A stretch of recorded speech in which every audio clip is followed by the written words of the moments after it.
Sumner's Return is the fifth episode of the second season of Cheers, directed by the wonderful James Burrows. And part of me feels like it was too early for Sumner's Return, but also that's with the benefit of hindsight, because obviously the show had no idea that it would go on for many seasons after this. So if they're going to bring him back, I guess the second season isn't too bad. And I really enjoyed this episode. It also raises some interesting questions about Sam's worth, or his self-worth, and perhaps how Diane perceives him. Long story short, Sumner is back. From the opening scene, it's unusual with Cheers that they'll establish the main narrative straight away. Normally we have a little bit of comedy to play with first, something a little bit random, and then we go in with the narrative. Not that it's not funny, because the opening scene is this brilliant exchange between Coach and Sumner, and it's just absolutely fantastic. Coach is at his finest. Really, really thoroughly enjoyed that opening. And then we have Sam and Diane having a water fight, and it's really nice to see them just letting their guard down, having fun, not bickering. This has happened for a few episodes in a row now. Things are really going well. Could anything possibly ruin that? Well, Sumner's back. And Sumner is a character who I never really cared for, but I think that's a good thing because of what he did to Diane. I think it would be problematic if I loved the character, but certainly I liked what he brought to this episode. He asks Diane out to dinner to meet his wife, kind of a way to, make sure it's all water under the bridge and everything's good between them.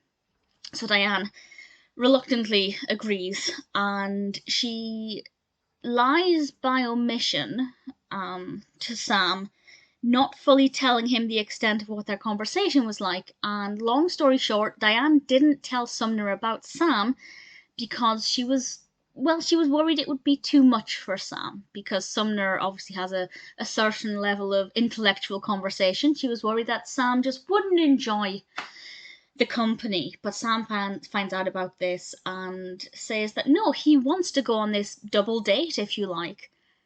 But he realizes that actually, as one of the characters pointed out, I can't remember which, I think it was, I don't know, Coach, Norm, or Cliff, I can't remember, but somebody pointed out he'd basically just got himself a date with 3 Dianes, being Diane, Sumner, and Sumner's wife. And to get around this, he decides to read a classic work of literature. I won't say which, see if you can guess, but I kind of enjoyed the way that developed, and I liked, on the one hand, Sam actually going to these lengths to better himself, but unfortunately it was for the wrong reason.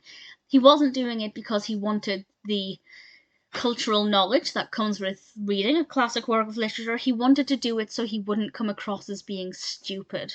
And I mean, one could argue that not wanting to be seen as stupid is a good reason, but at the same time, he should never have felt that pressure. He should never have been made to feel not good enough. And that's kind of what I believe Diane was doing by not mentioning him, because he probably would end up feeling not good enough in that kind of situation. So just not giving him the opportunity to feel less than worth, I think, was... I understand her motivation, but I can understand why Sam was hurt by that as well.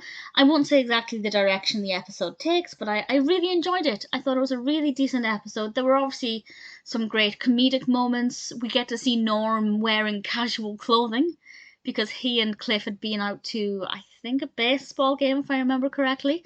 So that was kind of nice. And Carla did a really nice thing as well. She did something to Sumner to help Diane. I mean, maybe it was for personal gain, because she clearly doesn't like Sumner either.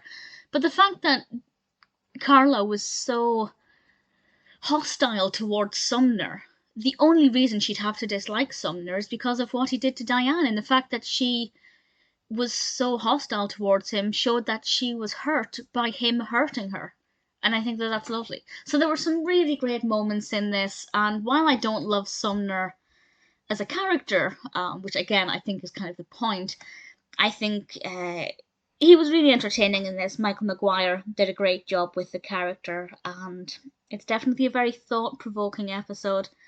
And as is typically the case with any Cheers episode, and I say typically, there are a couple where I don't say this, but usually, as is always the case, it's a really solid Cheers episode.